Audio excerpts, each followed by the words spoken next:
선악동 나그네 이청준 1979년. 이 작품은 이청준 선생의 연작 남도 사람의 세 번째 작품입니다. 서편제 소리의 빛과 함께 영화 서편제의 원작이기도 합니다. 남도 땅 장흥에서도 버스는 다시 비좁은 해안도로를 1시간 남짓 내리달린 끝에 늦가을 해가 슬피 내진 저녁 무렵이 되었어야 종점지인 회진으로 들었었다. 차가 정류소에 멎어 서자 막판까지 넓은 차칸을 지키고 앉아있던 7, 8명 손님이 서둘러 자리를 일어섰다. 젊은 운전기사 녀석은 거세 운전석 옆 비상구로 차를 빠져나가 머리와 옷자락에 뒤집어선 흙먼지를 길가에서 훌훌 털어내고 있었다. 사내는 맨 마지막으로 차에서 내렸었다. 차에서 내린 다른 손님들은 방금 완도 연락을 대기하고 있는 여객선의 백구동 소리에 발걸음들이 갑자기 바빠지고 있었다. 사내는 발길을 서두르지 않았다. 그는 배를 탈 일이 없었다. 발길을 서두르는 대신 그는 이제 전혀 할 일이 없는 사람처럼 한동안 밀물이 차오르는 선창 쪽 바다만 바라보고 있었다.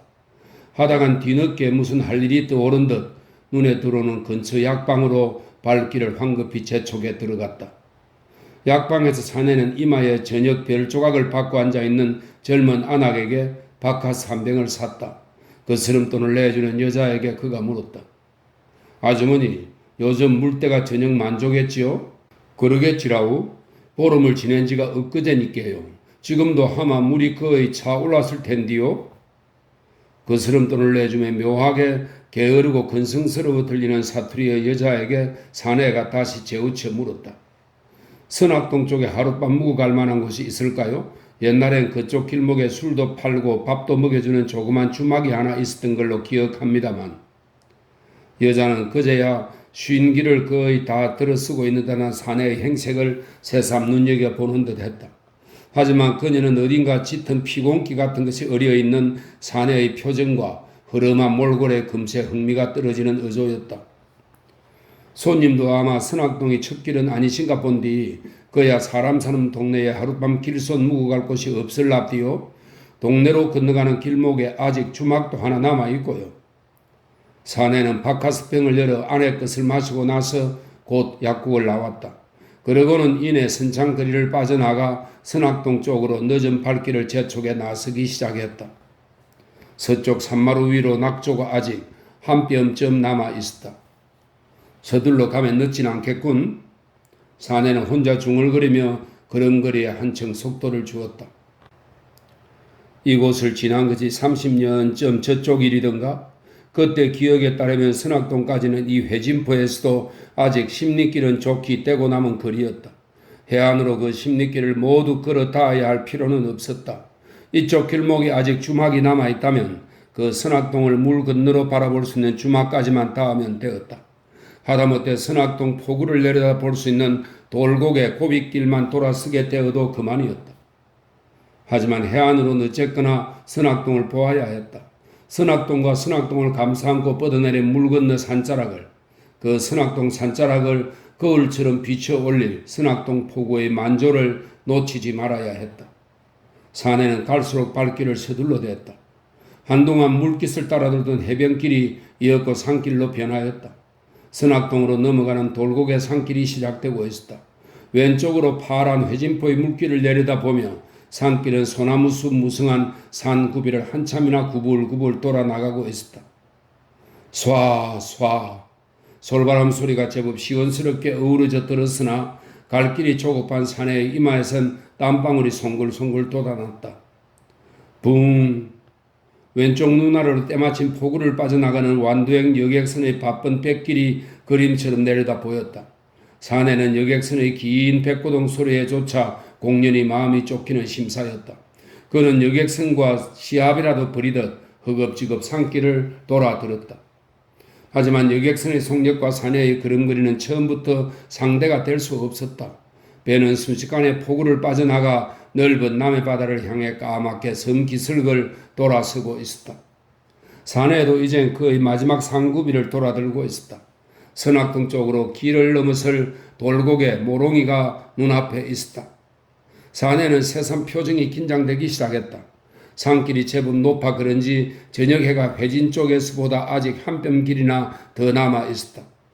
이제 마지막 산 모롱이를 하나 올라서고 나면 거기서 다시 오른쪽으로 길게 뻗어 들어간 선악동 포구의 긴 물길이 눈앞을 시원히 막았을 것이다. 거기서 그는 보게 될 것이다.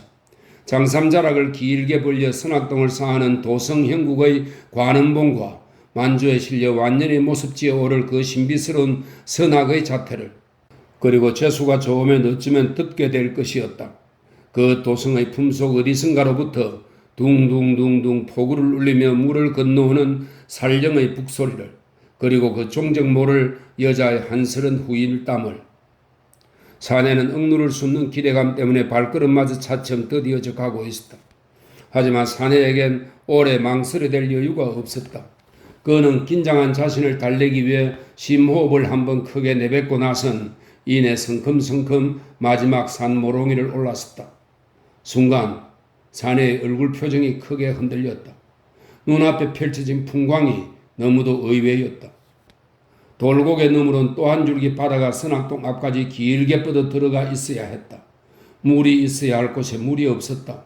바닷물은 언제부턴지 돌고개 기슭에서부터 출입이 끊겨 있었다. 돌고개 기슭과 관음봉의 오른쪽 산자락 끝을 건너 이은 제방이 포구의 물길을 끊어버리고 있었다. 포구는 바닷물 대신 추수가 끝난 빈 들판으로 변해 있었다. 들판 건너편으로 옹기종기 집들이 모여 앉은 선악동의 모습이 아득히 떠올랐다. 비상학의 모습은 자취를 찾을 수 없었다.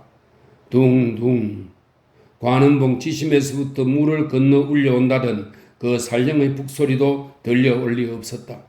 변하지 않은 것은 다만 장삼자락을 좌우로 길게 펼쳐 앉은 법성형국의 관음봉뿐이었다. 그 기이한 관음봉의 자태도 포구에 물이 차올라 있을 때의 얘기였다. 마른 들판을 상하는 관음봉은 전날과 같이 아늑하고 인자스런 지덕과 풍광을 깡그리 잃고 있었다. 그것은 다만 들판을 둘러싸고 내려앉은 평범한 산줄기에 불과했다. 산에는 모든 기대가 한꺼번에 무너져 내린 듯 그 자리에 털썩 몸을 주저앉히고 말았다. 그러고는 이제 잃어버린 선악동의 옛 풍경을 되새기듯 아쉬운 상념 속을 헤매들기 시작했다. 선악동, 그곳엔 예부터 기이한 이야기 한 가지가 전해오고 있었다. 이야기는 포구 안쪽에 자리 잡은 선악동의 뒷산 모습으로부터 연유한 것이었다. 그 산세가 영락없는 법성의 자태를 담고 있었기 때문이다. 마을 뒤쪽으로 주봉을 이루고 있는 관음봉은 꽃갈처럼 뾰족하게 하늘로 치솟아 오른 모습이 영락없는 법성의 머리통을 방불케 하였고, 그 정봉을 한참 내려와 좌우로 길게 펼쳐 내려간 양쪽 산줄기는 앉아있는 법성의 장삼자락을 형용하고 있었다. 선악동 마을은 이를테면 그 법성의 장삼자락에 안겨든 형국이었다. 그런데다 마을 앞 포구에 밀물이 차오르면 관음봉 쪽 산심의 어디선가로부터 둥둥둥둥 법성이 북을 울려대는 듯한 신기한 지령음이 물 건너 돌고개 일대까지 들려오곤 한다는 것이었다. 마을 터가 상스럽게 일컬어져 온 것은 말할 나위가 없었다. 그러나 마을 사람들에게 보다 더 관심이 가는 일은 선대들의 묘자리를 위해 관음봉 산자락 가운데서도 진짜 지령음이 솟아오르는 명당 줄기를 찾는 일이었다. 마을엔 예부터 그 지령음이 울려 나오는 곳에 진짜 명당이 숨어 있다는 말이 전해져 오는 데다 사람들은 그 명당을 찾아 조상의 뼈를 묻음으로써 관음봉의 음덕을 대대손손 누리고 싶어 했기 때문이다. 뿐더러 관음봉 살록에 명당이 있다 하면 이 마을을 선악동이라 부르게 된 데도 또 하나 깊은 내력이 있었다. 산의 이름이 관음봉이라 한다면 마을 이름도 마땅히 관음리 정도가 되는 게 상례였다. 그러나 마을은 옛부터 이름이 선악동이라 하였다. 까닭인즉 마을 앞 포구에 밀물이 차오르면 관음봉이 문득 한 마리 학으로 그 물 위를 날아오르기 때문이었다. 포구에 물이 들면 관음봉의 산그림자가 거기에 떠올랐다. 물 위로 떠오르는 관음봉의 그림자가 영락없는 비상학의 형국을 자아냈다. 하늘로 치솟아오른 꽃갈 모양의 주봉은 힘찬 비상을 시작하고 있는 학의 머리요, 길게 굽이쳐 내린 양쪽 산줄기는 날개의 형상이 완연했다.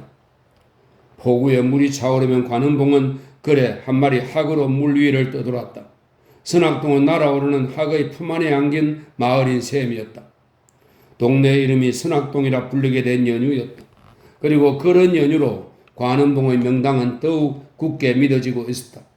명당을 얻기 위해 관음봉 일대에 묻힌 유골은 헤아려낼 수도 없을 정도였다.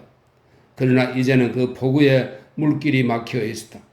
관음봉의 그림자가 내려 비칠 곳이 없었다.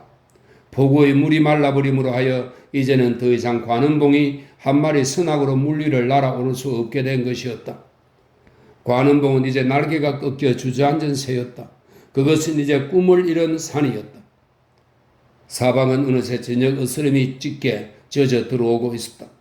어스름이 내려 깔린 들판 너머로 관음봉의 무심한 자태가 더욱 황량스럽게 멀어져 갔다.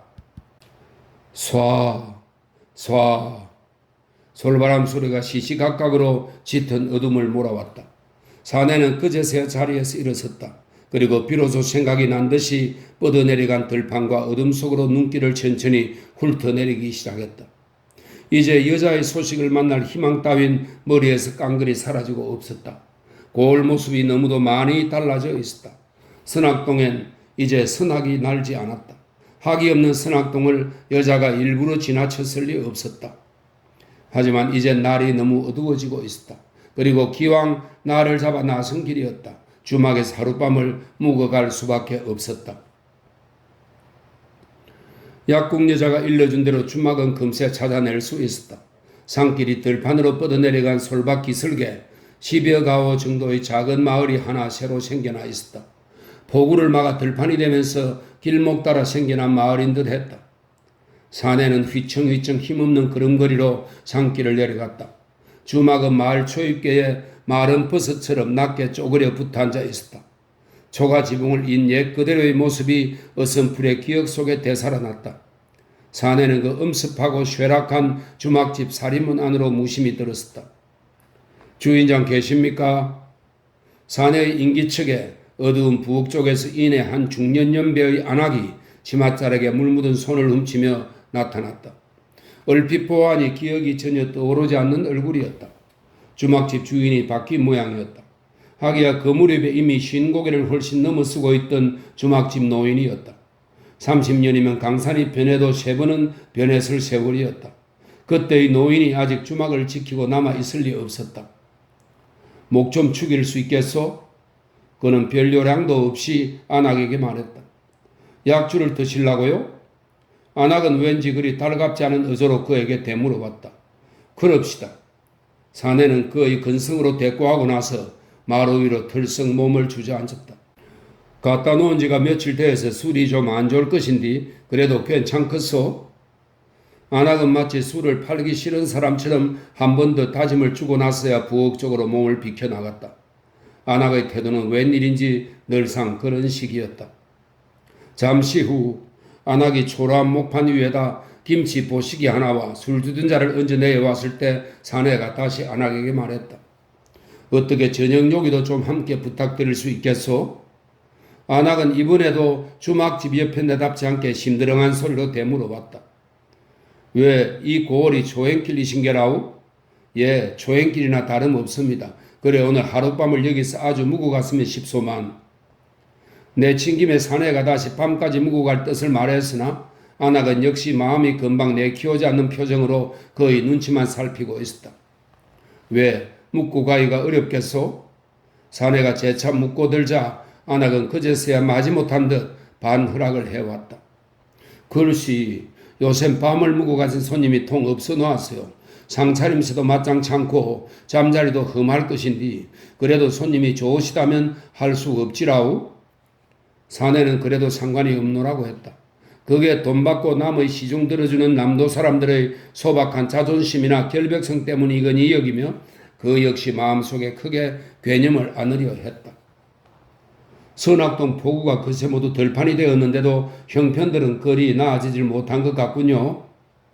사내는 기둥 하나 너머로 부엌일을 서둘러대고 있는 안악에게 망년스런 어조로 말하며 혼자 술잔을 비워내기 시작했다.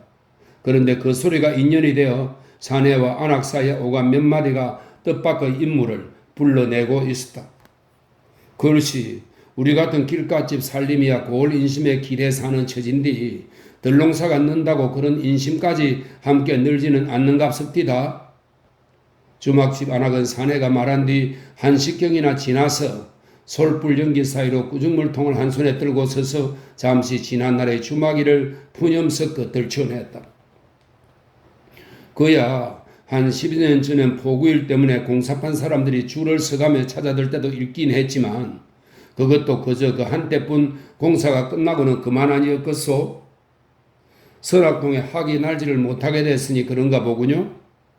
안악의 푸념의 사내는 문득 들판 건너 어둠 속에 쌓여들고 있는 관음봉 쪽을 건너다 보며 아직도 반 혼자말처럼 무심스레 말했다.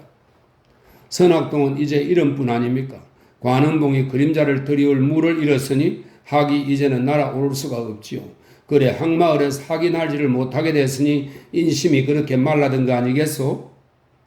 그런데 그때 포구물이 말랐다고 학이 아주 못나는 것은 아니라오. 덜컹하고 안방문이 열리며 느닷없는 목소리가 튀어나왔다.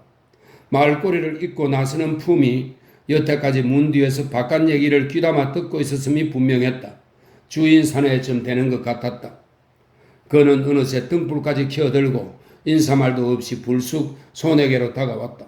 그러고는 다시 심상치 않은 소리를 덧붙여왔다. 하기야 이 포구의 물길이 막힌 뒤로는 우리도 한동안 그리 생각을 했지요.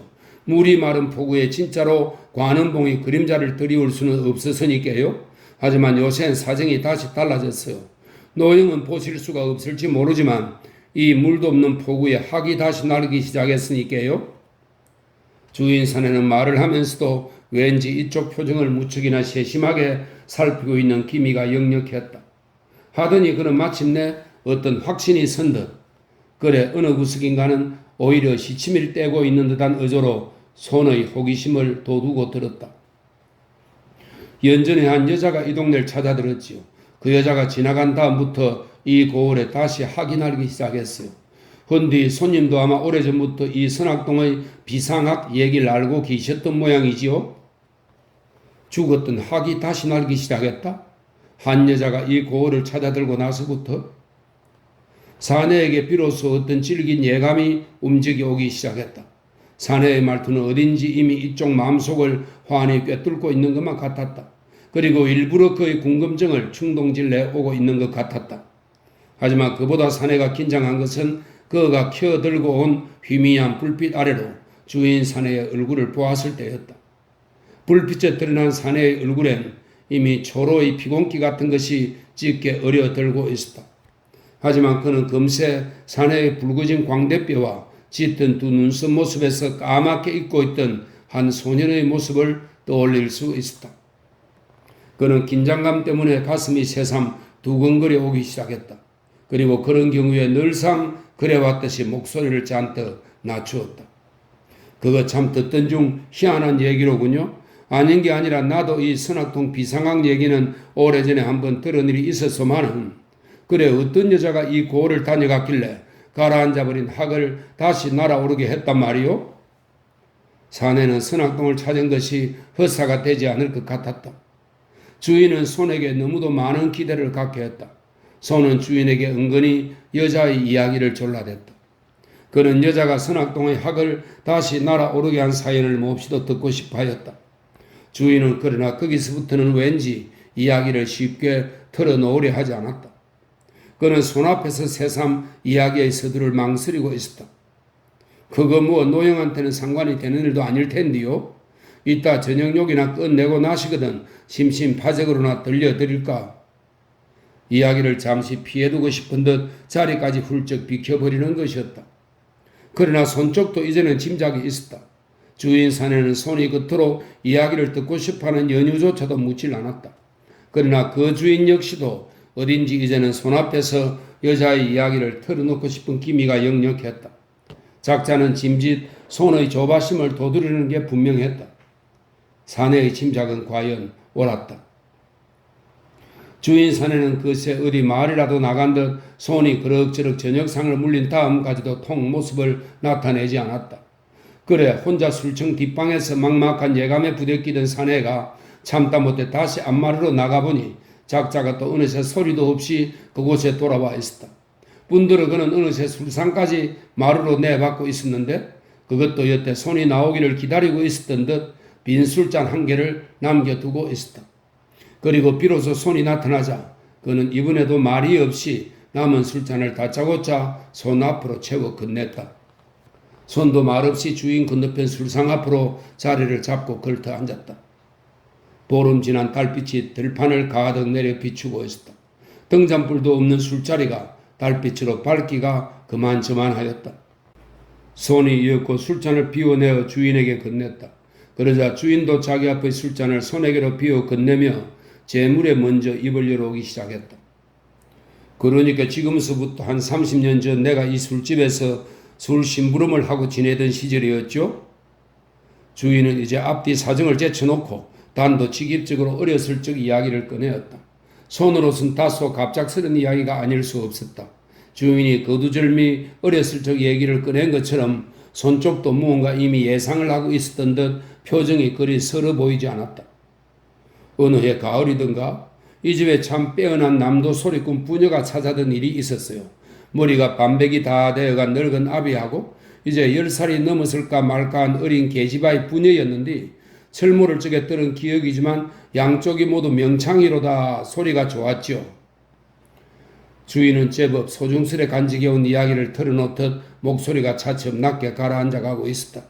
주인의 이야기에 말없이 귀를 기울이고 있는 손의 표정도 그럴수록 조급하게 쫓겨대고 있었다. 주인은 그 손이 무언가 자신의 예감에 부대끼고 있는 기미는 아랑곳도 않은 채 혼자서 이야기를 이어갔다. 소리는 주로 아비되는 노인 쪽이 많이 하고 딸아이에겐 아직 소리를 가르치기 겸해 어쩌다 한 번씩밖에 시키는 일이 없었지만서도 우리가 듣기엔 딸아이의 목청도 노인의 진배 없이 깊고 도도했지요. 그 부녀가 온 뒤로 주막은 날마다 소리 즐기는 사람들 발길이 끊일 날이 없었어요. 헌디 노인은 선악동 사람들이 소리를 들으러 이 주막으로 물을 건너오게 했을 뿐 당신이 소리를 하러 주막을 떠나는 일은 한 번도 없었어요. 언제고 이 주막에 앉아서 소리를 했죠. 연고를 알고 보니 노인은 그때 이 주막에 앉아 소리를 하면서 선악동 비상학을 즐기셨던 거더구만요. 포구에 물이 차오르고 선악동 뒷산 관음봉이 물을 타고 한 마리 비상학으로 모습을 떠올리기 시작할 때면 노인은 들어주는 사람이 있거나 없거나 그 비상학을 벗삼아 혼자 소리를 시작하곤 했어요. 해질녘 포구에 물이 차오르고 부녀가 그 비상학과 더불어 소리를 시작하면 선악이 소리를 불러낸 것인지 소리가 선악을 날게 한 것인지 분간을 짓기가 어려울 지경이었죠. 헌디 그렇게 한 서너 달쯤 지났을까요? 노인네는 그동안 마음속으로 깊이 목적한 일이 따로 있었던 그대로구만요. 뭐라 할까? 노인네는 그냥 비상학을 상대로 소리만 즐긴 게 아니라 어린 딸아이의 소리에 선악이 떠오르는 이 포구의 풍정을 심어주려 했다고나 할까? 하여튼지 한 서너 달 그렇게 소리를 하고 나니 노인네 뜻이 그새 어느 만큼은 채워졌던가 봅디다. 계집아이의 소리가 처음 주막을 찾아 들었을 때보다도 훨씬 더 도도하고 장중스러워지는구나 싶었을 때였어요. 부녀가 홀연 주막을 떠나가고 말았어요. 그러곤 영 소식이 없었지요. 주인은 거기서 목이 맺히는 듯 다시 술잔을 비워 손에게로 건넸다. 손은 말없이 그 술잔을 받아 놓음으로써 주인의 다음 이야기를 재촉했다. 주인이 다시 이야기를 계속했다. 그 뒤로 이 선악동엔 부녀의 소리를 잊지 못해하는 사람들이 많았지요. 기약도 없이 떠나가버린 부녀가 다시 한번 이 고을을 찾아주기를 기다리는 사람도 많았고요. 하여간에 그 부녀의 소리는 두고 이 고을 사람들 입에 오르내리는 이야기거리로 남게 되었어요. 하지만 부녀는 다시 마을을 찾아온 일이 없었고 그럭저럭 하다 보니 이 선악동 사람들도 종당엔 부녀의 일을 차츰 잊어가기 시작했죠. 그리고 이 산밑 포구가 마른 들판으로 변해가고 관음봉이 다시 하게 되어 물 위를 날 수가 없게 된 다음부터선 그 부녀의 이야기도 영영 사람들 머리에서 잊혀지고 말았어요. 헌디 아마 이태전 봄이었을 겁에다. 그러니까 그때만 해도 벌써 포구가 맥힌 지 7, 8년이 지난 뒤라 소리꾼 부녀는 물론 비상학의 기억까지도 까맣게들 잊고 지내던 참이었는데 어느 날 느닷없이 여자가 여길 다시 왔어요. 주인은 거기서 다시 말을 멈추고 손 쪽을 이렇게 건너다 보았다.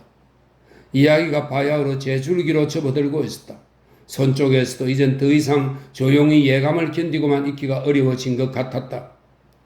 여자라니요? 그때 그 소리를 하던 노인의 딸아이가 말이요? 손이 자기 앞에 밀린 술잔을 하나 재빨리 비워내어 주인 쪽으로 건네며 물었다. 그 여자가 아니라면 누구겠소? 주인은 손의 참견을 가볍게 나무라고 나서 다시 이야기를 계속했다.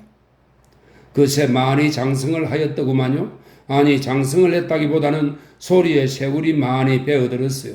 소리를 배우진 옛날 노인네도 오래전에 벌써 여인 뒤였고 하지만 난 금방 여자를 알아봤죠. 여자 쪽도 물론 이쪽을 쉬이 알아봐 주었고요. 무슨 일로 여자가 다시 이 고을을 찾아들었소? 손이 다시 참을 성 없이 끼어들었다. 하지만 주인은 이제 그러는 사내를 굳이 허물하고 싶은 기색이 아니었다.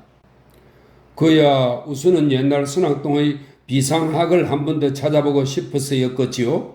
하지만 여자는 이 선악동 학이나 소리하는 것 말고도 진짜 치러야 할 일거리를 한 가지 지니고 왔었소. 주인은 간단히 손의 궁금증을 무지르듯 말하고 다음 이야기를 이어야 하였다. 그때 손이 또 한 번 주인의 말주기를 끊고 들었다. 치러야 할 일거리라뇨? 그 여자가 무슨 일거리를 가지고 왔었소? 예감에 부대끼어대다 못한 참견이었다. 주인은 이제 손의 참견을 아예 무시해버리는 눈치였다. 그는 이제 손 쪽에서 무얼 물어오고 무얼 조급해하던 짐짓 아랑곳을 안으려는 의도로 또는 누구에겐가 그걸 전하기 위해 오랜 세월을 기다려온 사람처럼 다소간은 무겁고 조급한 의도로 혼자 이야기를 계속해 나갔다. 여자에 관한 그 주인의 이야기는 대강 이런 것이었다. 여자는 옛날의 아비 대신 웬 초로의 남정 한 사람과 늦은 저녁길로 주막을 찾아왔다. 그때 그 초로의 남정은 여자의 소리 장단통 하나와 매동거지가 제법 얌전한 나무 괴짝 하나를 등에 지고 왔는데 그 나무 괴짝은 다름 아닌 여자의 옛날 아비의 유고를 모신 관구였다. 여자는 옛날 소리를 하고 떠돌다가 보성고을 어디선가 숨이 거쳐 묻힌 아비의 유고를 20여 년 만에 다시 선악동으로 수습해온 것이었다. 그것은 물론 이 선악동 산하에 당신의 유고를 묻어드리기 위해서였는데 그게 당신의 유언인 듯 싶었고 여자로서도 그게 오랜 소망이 되어왔다는 것이었다. 그러나 선악동은 원래부터 명당에 숨어있는 곳으로 소문이 나 있는 곳이었다. 선악동 산지엔 이미 다른 유고를 묻을 곳이 없었다. 묘자리를 잡을 만한 곳은 이미 모두 자리가 잡혀졌고 설사 아직 그런 곳이 남아있다 하여도 임자 없는 땅이 있을 리 없었다. 암장이나 도장이 아니고는 여자는 이내 일을 치를 수가 없었다. 마을엔 이제 여자의 소리와 비상학의 기억을 지니고 있는 사람이 많지 않았다. 여자의 소문을 들어 마을 사람들은 은근히 자기네 산단 속을 서두르고 나섰다. 암장이나 도장조차도 섣불리 엄두를 낼 수 없었다. 하지만 여자는 서두르지 않았다. 일을 서두르거나 초조해하는 빛이 조금도 없었다. 여자는 그저 소리만 하면서 날을 보냈다. 해가 슬피해지면 여자의 소리가 주막 일대의 어둠을 흔들었다. 한평천지 늙은 몸이 여자가 소리를 하고 초로의 남정이 장단을 잡았다. 나이든 여자의 도도한 목청은 차츰 선악동 사람들을 주막까지 건너오게 하였고 그 소리는 날이 갈수록 다시 듣는 사람의 애간장을 들끓어 오르게 만들곤 하였다. 여자의 소리가 며칠 그렇게 계속되자 선악동 사람들에겐 이상한 일이 일어나기 시작했다. 선악동 사람들 중에 누구도 아직 여자의 아비에게 땅을 내주려는 사람이 없었다. 하지만 여자의 소리를 들은 사람들은 그녀의 아비가 언젠가는 그곳에 땅을 얻어 묻히게 되리라는 것을 알았다. 그걸 지극히도 당연한 일처럼 생각했다. 그게 누구네 산이 될지도 몰랐고 어떤 식으로 그렇게 일이 되어갈지도 몰랐지만 어쨌거나 사람들은 여자의 소리를 듣고 막연히 그런 생각들을 하고 있었다. 주막집 사내는 더더구나 그랬다. 그는 누구보다도 여자의 소리에서 깊은 암시를 겪어내고 있었다. 그리고 그것이 무엇인지를 스스로 분명히 느끼고 있었다. 그는 다만 때가 오기를 기다렸다. 그리고 어느 날 마침내 그 때가 다가왔다.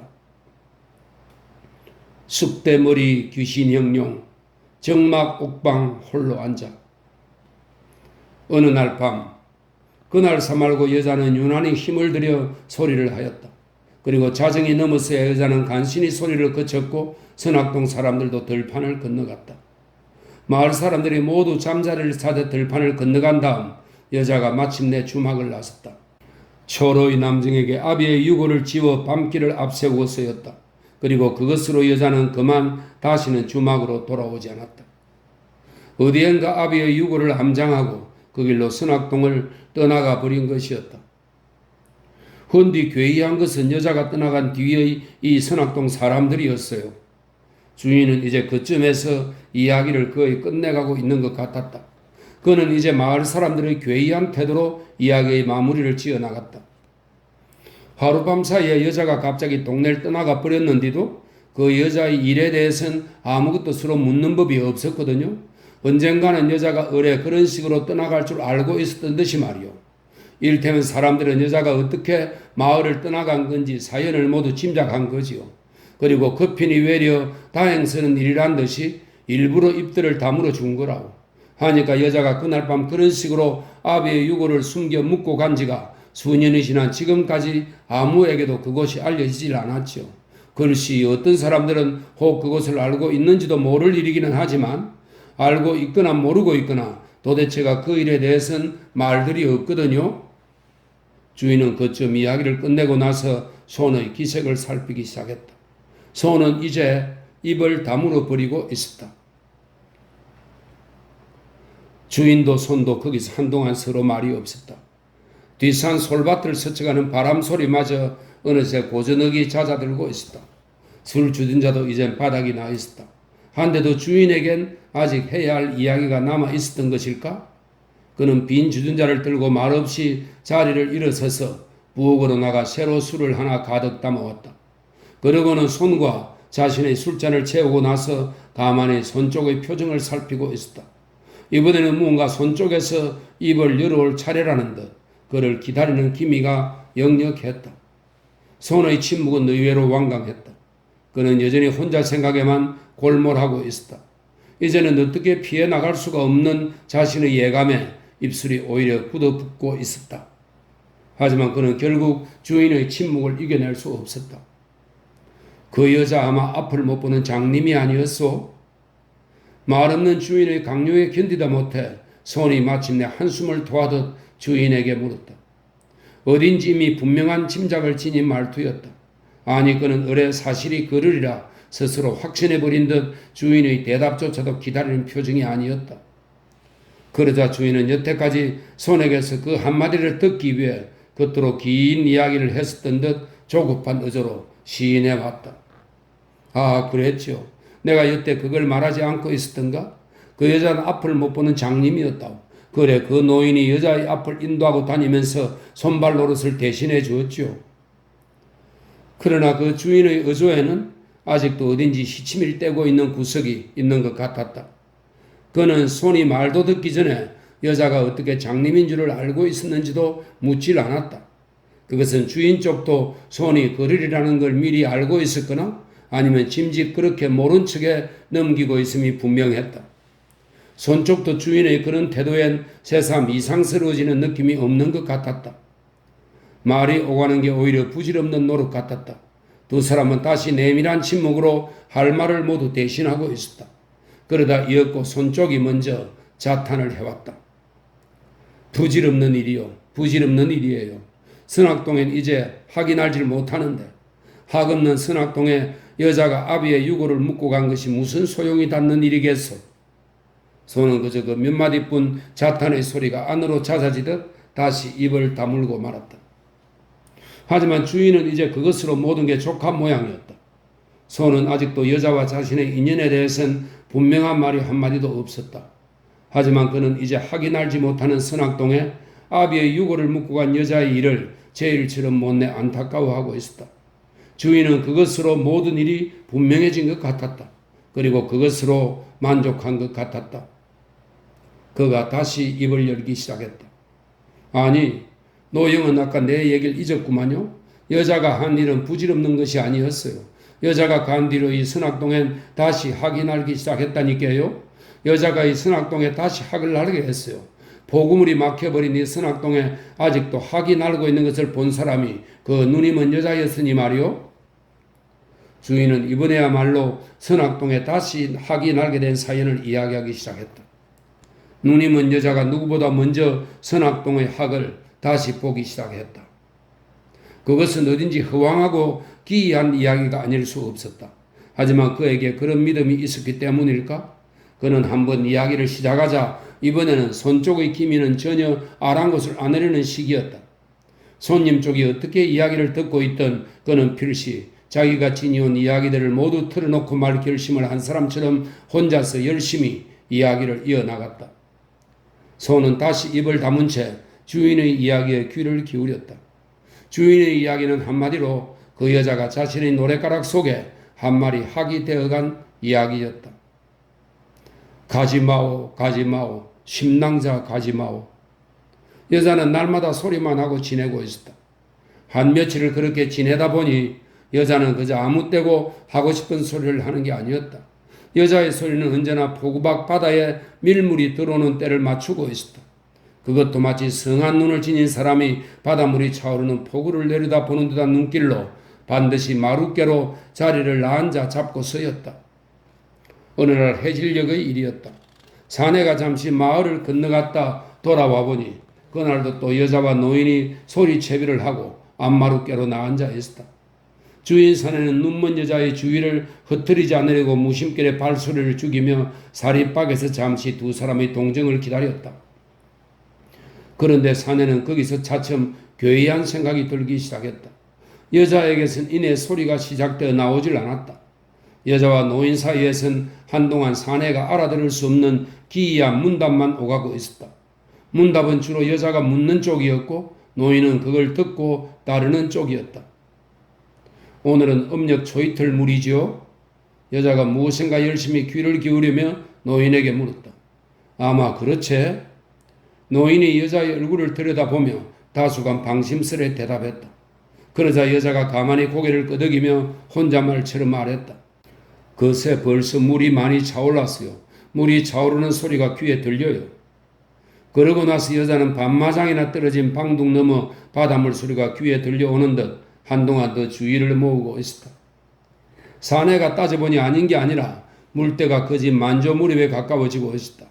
옛날 같으면 포구 안으로 밀물이 가득 차올라들 때였다. 하지만 포구는 사라지고 없었다. 바닷물은 오래전에 이미 방뚱 너머에서 출입이 막혀버린 터였다. 한데도 여자의 귀는 그 밀물 올라오는 소리를 듣고 있는 모양이었다. 그리고 이젠 여자에게서처럼 자신의 귀에도 그 물소리가 들려오는 듯 지그시 눈을 내리감고 있는 노인에게까지 그걸 자꾸 일깨워주고 있었다. 어르신 귀에도 이제 소리가 들리시오? 물이 밀려드는 저 소리가 말씀이오. 그래, 내게도 들리는 듯 싶네. 여자를 달래는 듯한 노인의 대꾸. 하지만 주인 사내가 정작에 놀란 것은 여자의 다음 물음이었다.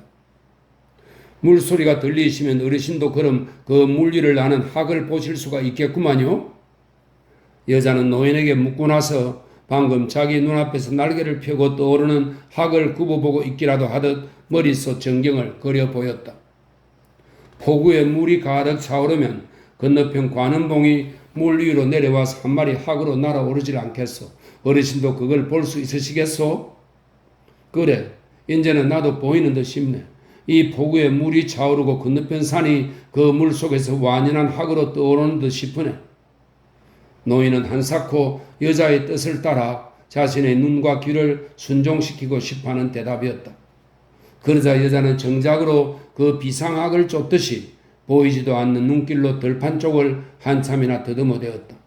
그러다 비로소 채비가 제법 만족스러워진 노인 쪽을 돌아보며 비탄조로 말했다. 아베의 소리는 그러니까 그 시절에 늘 무리를 날아오른 학과 함께 논이었답니다. 주인 사내로선 갈수록 예사롭지 않은 소리들이었다. 눈 아래 들판엔 이제 물도 없고 산 그림자도 없었다. 게다가 여자는 어렸을 적 아비의 소망처럼 그 물이나 산 그림자의 형용을 깊이 눈여겨보았을 리 없었다. 하지만 여자는 이제 눈을 못 보기 때문에 오히려 성한 사람이 볼 수 없는 물과 산 그림자를 보고 있는지도 몰랐다. 두 눈이 성에 있는 사람이라면 그 말라붙은 들판에서 있지도 않은 물과 산 그림자를 볼 리가 없었다. 있지도 않은 물과 산 그림자를 본 것은 그녀가 오히려 앞을 못 보는 맹인이기 때문이었다. 사내의 그런 상상은 차츰 어떤 불가사의한 믿음으로 변해갔다. 망망창의 탕탕한 물결이라 백빈주 갈매기는 홍료 안에 날아들고 여자가 마침내 소리를 시작하고 있었다. 그런데 사내는 그 여자의 오장이 끓어오르는 듯한 목소리 속에 문득 자신도 그것을 본 것이다. 사립에 기대어 눈을 감고 가만히 여자의 소리를 듣고 있자니 사내의 머릿속에서 오랫동안 잊혀져 온 옛날의 그 비상하기 서서히 날개를 펴고 날아오르기 시작한 것이다. 그리고 여자의 소리가 길게 이어져 나갈수록 선악동은 다시 옛날의 폭우로 바닷물이 차오르고 한 마리 선악이 그곳을 끝없이 논일기 시작했다. 그런 일이 있은 후로 사내는 여자의 학을 믿지 않을 수 없었다. 여자는 날마다 밀물대를 잡아서 소리를 하였다. 소리는 언제나 이 선악동을 옛날의 포구마을로 변하게 하였고 그 포구에 다시 선악이 유유히 날아오르게 하였다. 그리고 그러다 여자는 어느 날 밤 문득 선악동을 떠나갔다. 하지만 사내는 여자가 그렇게 선악동을 떠나가고 나서도 그녀의 소리가 여전히 귓전을 맴돌고 있었다. 그 소리가 귓전을 울려올 때마다 선악동은 다시 포구가 되었고 그녀의 소리는 한 마리 선악과 함께 물 위를 논일었다. 아니, 이제는 그 소리가 아니라 여자 자신이 한 마리 학이 되어 선악동 포구 물 위를 끝없이 논일었다. 그래, 사내는 이따금 말했다. 여자는 어디로 떠나간 것이 아니여.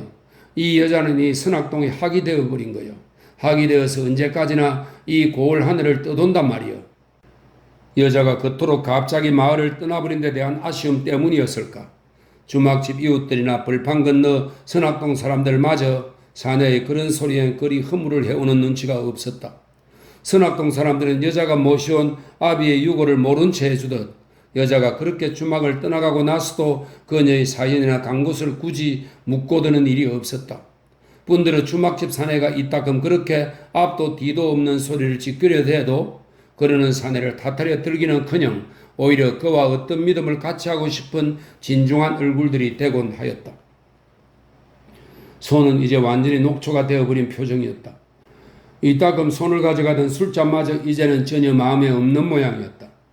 이야기를 끝내고 난 주인 쪽 역시 마찬가지였다.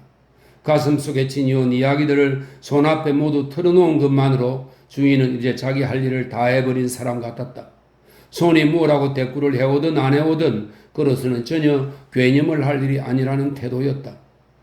주인은 완전히 손의 반응을 무시하고 있었다. 뒷산 고개를 넘어오는 솔바람 소리가 아직도 이따금 두 사람의 귓전을 멀리 스쳐가고 있었다. 그 솔바람 소리에 멀리 뚝 넘어 바닷물 소리가 섞이는 듯 하였다. 침묵을 견디지 못한 건 이번에도 결국 손 쪽이 먼저였다. 주인장 이야기는 고맙게 들었소. 이었고 손이 먼저 주인에게 말했다. 그의 의존은 이제 아무것도 숨길 것이 없다는 듯 낮고 차분했다.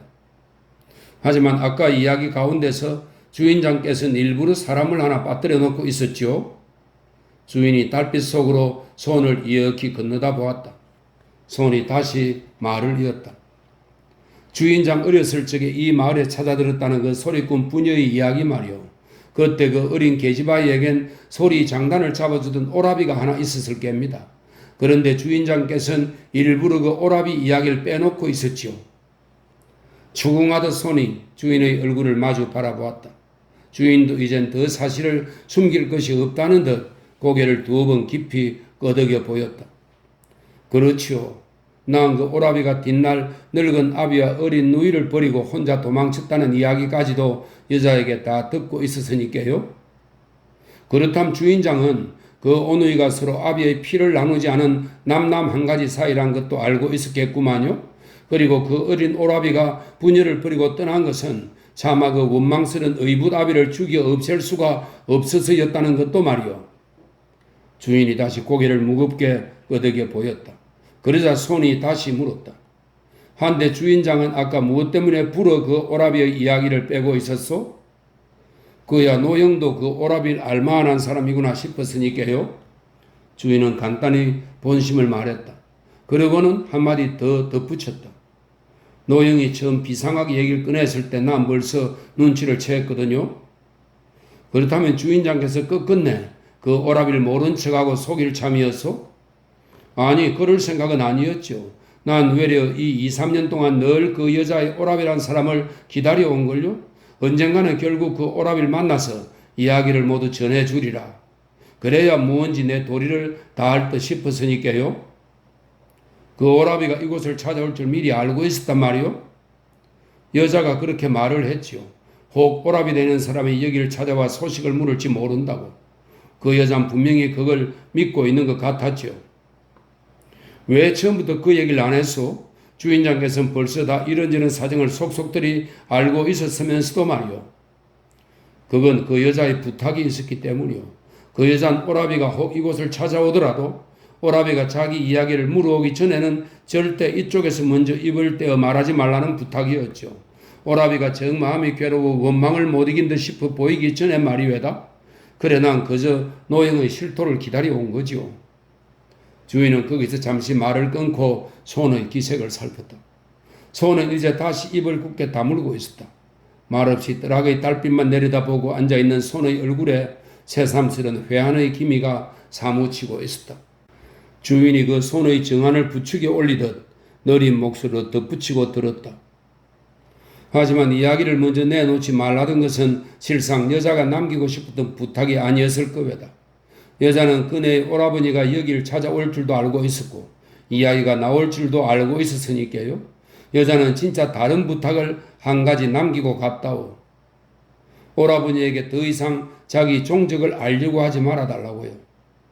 아까번에 내가 그 여자는 학이 되어 지금도 이 포구 위를 떠돌고 있다고 말한 적이 있지요. 그건 내가 생각해내서 한 말이 아니요. 그것도 그 여자가 처음 한 말이었어. 오라비에게 나를 찾게 하지 마시오. 전 이제 선악동 하늘에 떠도는 한 마리 학으로 여기 그냥 남겠다 하시오. 그게 그 여자가 내게 남긴 마지막 당부였어. 그리고 그 여자는 아닌 게 아니라 한 마리 학으로 하늘로 날아 올라간 듯 그날 밤 호련 종적을 감춰갔고 말이오. 이튿날 아침 소는 조반상을 물리자 곧 길을 나설 채비를 하였다. 그 어른의 묘소라도 한번 찾아가 보지 않고 바로 떠나시겠소? 주인은 그 손에게 무심결인 듯 넌지시 물었다. 주인 안악에게 인사를 구하며 신발을 꿰 신으려다 말고 그 소리에 손이 주인을 돌아다 보았다. 무언가 은근히 추궁을 해오는 듯한 손의 눈길에 주인은 그제서야 좀 서두르는 듯한 어조로 변명처럼 말했다. 아, 그야 내가 아는 체하고 나설 일은 아니오만 노영이 원한다면 그 어른의 묘소는 내가 가르쳐 드릴 수 있어서 말이외다. 그러자 소는 이미 짐작하고 있었다는 듯 주인을 보고 뜻있는 웃음을 머금어 보였다. 나도 알고 있었어. 간밤부터 나도 그걸 알고 있었어요. 눈이 먼 여자하고 노인네 둘이서는 워낙 힘이 들 일이었으니까요. 소는 그러나 곧 고개를 천천히 가로저으며 쓸쓸한 얼굴로 말했다. 하지만 그거 뭐 다 부질없는 일이지요. 당신 생전에 지어 묻힌 한인데 이제 와서 그런들 무슨 소용이 있겠어요. 이대로 그냥 떠나고 말겠소. 말을 끝내고 나서 소는 이내 몸을 돌이켜 깨끗하게 썰린 주막마당을 걸어 나갔다.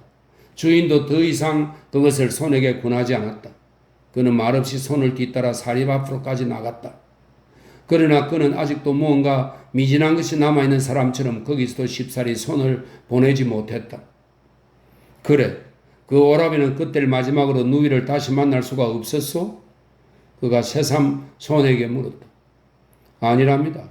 그 뒤로도 딱 한 번 제 누이를 만난 적이 있었답니다. 한 두어의 저쪽 일이었지요. 장흥읍 저쪽 어느 주막에서였답니다. 소는 그러면서 남의 말을 전하듯 느릿느릿 말했다. 하지만 그때도 그 오라비는 끝내 자기가 오라비란 말을 못하고 말았답니다. 그 누이가 워낙 눈이 먼 여자였으니까요. 그리고 다시 그곳을 찾았을 땐 종적을 알 수가 없었어요. 주인 사내는 별 할 일도 없이 아직도 어정어정 손의 발길을 뒤따르고 있었다. 손도 굳이 주인의 그 은근한 배웅의 발길을 막지 않았다. 늦가을 아침 햇살이 유난히도 맑았다. 고개를 넘어오는 솔바람 소리도 이날따라 유난히 가지런했다. 두 사람은 이윽고 솔밭길을 들어서고 있었다. 들판과 관음봉이 한눈에 들어왔다. 소는 그제서야 걸음을 멈추었었다. 그러고는 무언가 고개를 넘어서기 전에 주인의 마지막 말을 재촉하듯 말없이 그를 기다리고 있었다. 그러자 주인도 이윽고 그 손의 뜻을 알아차린 듯 마지막으로 물었다. 그래, 노형은 아직도 그 누이의 종적을 찾아다닐 참이요? 하지만 소는 이제 오히려 그런 주인을 안심이라도 시키듯 가만히 고개를 저어 보였다. 아니요, 그도 뭐 이제는 다 부질없는 노릇 아니겠소. 하지만 이번 길도 꼭 그 여자 소식을 만나리라는 생각에서 나선 건 아니지만 말이요. 글쎄 어쩌다 마음에 기리는 일이 생기면 여기나 한 번 더 찾아오게 될런지, 여기 선악동이라도 찾아와서 학의 넋이되어 떠도는 그 여자 소리나 듣고 가고 싶소마는. 그러고는 지금도 그 선악동 어디선가 여자의 노랫가락 소리가 들려오고 있는 듯, 그리고 그 노랫가락 속에 한 마리 학이 되어 물리를 떠도는 여인의 모습을 보고 있기라도 하듯 눈길이 새삼 아득해지고 있었다. 솔바람 소리가 다시 한 차례 산봉우리를 멀리 넘어가고 있었다. 주인은 거기서 길을 돌아섰다. 그리고 소는 다시 솔밭 사이에 고갯길을 오르기 시작했다. 잠시 후 주인 사내가 사립을 들어섰을 때 손도 방금 돌고개 모퉁이를 올라서고 있었다. 하지만 소는 이내 고개를 넘어가지 않았다. 주인은 손이 고개를 넘어가기를 사립 앞에서 기다리고 있었다. 모롱이를 올라선 손의 모습은 그러나 한식경이 지나도록 사라질 줄을 몰랐다. 기다리다 못한 주인이 마침내 모롱이 쪽에서 먼저 눈길을 비켜 돌아서 버렸으나 고개 위에 사내는 한낮이 지나도록 그 모습 그대로 주저앉아 있었다. 사내가 고개를 넘어간 것은 저녁 낮을 해도 거의 다 기울어 들 때쯤 해서였다. 손이 고개를 넘기 기다리며 저녁 낮을 내내 사립 손질을 하고 있던 주인 사내가 어느 순간 아직도 작자의 모습이 그대로니 싶은 생각으로 고개 쪽을 바라보니 그가 문득 모습을 거두고 없었다. 손의 모습이 사라진 빈 고갯마루 위론 푸른 하늘만 무심히 비껴 흐르고 있었다. 그러자 사내는 문득 가슴이 저리도록 허망스러운 느낌이 들었다. 그는 고개 위에 손이 모습을 남기고 있는 동안 하루 종일 그 고개 쪽으로부터 어떤 소리가 귀에 쟁쟁하게 들려오고 있었던 것만 같았다. 그것은 옛날에 들은 그 여인의 노랫가락 소리 같기도 하였고 어쩌면 사내 그자가 한낮을 내내 그렇게 목청을 뽑아내리고 있었던 것 같기도 하였다. 그런데 그 고개 위의 사내의 모습이 사라져버리자 그의 귓가에서도 이제 소리가 문득 그쳐버린 것이었다. 그는 마치 자신이 꿈을 꾸고 있는 것 같았다. 그가 정말로 하루 종일 그 소리를 듣고 있었는지 어쨌는지 분명한 분간을 해낼 수가 없었다. 그러나 그는 굳이 그런 걸 따지려 하지 않았다. 정말로 소리를 들었든지 말았든지 그런 건 굳이 상관하기가 싫었고 또 상관해야 할 일도 없었다. 그리고 사내는 그때 그런 몽롱한 마음가짐 속에서 또 한 가지 기이한 광경을 보았다.